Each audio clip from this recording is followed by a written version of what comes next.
పశ్చిమ బంగాల్లోని ముర్షిదాబాద్లో వక్ఫ్ సవరణ చట్టానికి వ్యతిరేకంగా చేపట్టిన ఆందోళనలో చెలరేగిన అల్లర్లపై న్యాయ విచారణ జరిపించాలని communist party of India Marxist party CPM demand చేసింది. 2026 అసెంబ్లీ ఎన్నికల్లో రాజకీయ ప్రయోజనాల కోసం అధికార పార్టీ తృణమూల్ కాంగ్రెస్, ప్రతిపక్షం బీజేపీ బంగాల్లో హింసను ప్రేరేపిస్తున్నాయని ఆరోపించింది. కోల్కతాలోని బ్రిగాడే పరేడ్ గ్రౌండ్లో 2026 బంగాల్ అసెంబ్లీ ఎన్నికల ప్రచారాన్ని సిపిఎం భారీ ర్యాలీతో ప్రారంభించింది.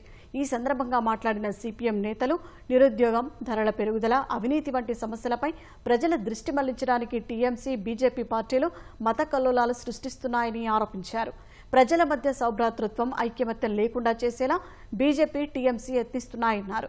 వక్ఫ్ బోర్డు సవరణ బిల్లును దేశవ్యాప్తంగా తీసుకువచ్చినా ఎక్కడా అల్లర్లు జరగలేదన్న సిపిఎం నేతలు బంగాల్లో మాత్రం అల్లర్లు జరిగాయన్నారు.